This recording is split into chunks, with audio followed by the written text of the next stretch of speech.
এটা হচ্ছে কেরালার ইডিকি জেলার তুড়ুপুড়া শহরের অন্তর্ভুক্ত পাদমা গ্রামের একটি পাহাড়। আজকে আমরা পাহাড়ের উপর যাব, সেখানে কি কি আছে, সেখানের পরিবেশ কেমন সেগুলো দেখে আসব। সুন্দর একটা গ্রামের মধ্য দিয়ে চলে গিয়েছে ওই পাহাড়ে যাওয়ার রাস্তা। গ্রামটি খুব সুন্দর, চারপাশে সবুজ গাছপালা দ্বারা সুসজ্জিত। আমরা এখন একদম পাহাড়ে ওঠার মুহূর্তে পৌঁছে গিয়েছি। পাহাড়ে ওঠার জন্য কোনো সিঁড়ি নেই, এই লোহার পাইপগুলো সেট করা রয়েছে হাত দিয়ে ধরে পাহাড়ে ওঠার জন্য। পাহাড়ে কিছুটা ওঠার পর এখানে কিছু পাথর দেখা যাচ্ছে।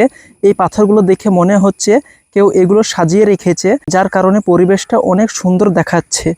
পাহাড়ে আরো কিছুটা ওঠার পর উপর থেকে নিচে সুন্দর একটা সাদা বাড়ি দেখা যাচ্ছে এবং বাড়িটি অনেক সুন্দর দেখাচ্ছে। যতই উপরে উঠছি রোদ্দুরের তাপ ততই অনুভব করছি এবং পরিবেশটা একটু গরম ছিল, তবুও আমাদের অনেকটা উপরে উঠতে হবে।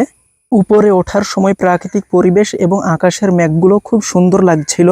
পাহাড়ে ওঠার সময় এই পাইপগুলোকে লক্ষ্য করলাম।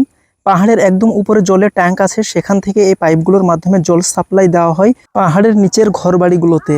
এটাই হচ্ছে জলের ট্যাঙ্ক, এখান থেকেই পানি পাহাড়ের নিচে ঘরবাড়িগুলোই সাপ্লাই দেওয়া হয়। আমি এখন একদম পাহাড়ের উপরে চলে এসেছি, আর পাহাড়ের উপর থেকে নিচের ঘরবাড়িগুলো দেখার মজাই আলাদা, অনেক সুন্দর একটা পরিবেশ।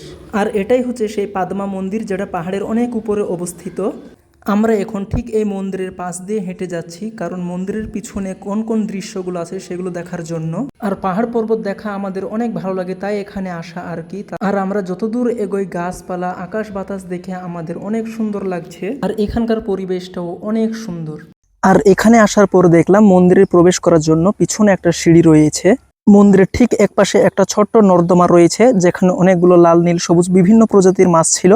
আর নর্দমার পানিতে অনেকগুলো পদ্ম ফুলের গাছ ভেসেছিল, যেগুলো দেখে আমার অনেক ভালো লেগেছিল। কিছুটা আশেপাশে ঘোরার পর দেখা যায় আর একটা ছোট্ট পাহাড়ের চূড়া, খুব সুন্দর পরিবেশ ছিল। আর আমি ওখানে যাওয়ার জন্য রওনা দিলাম। এখানে এসে দেখি অনেকেই রিলস ভিডিও বানাচ্ছে, আর তারা খুব আনন্দ উপভোগ করছে।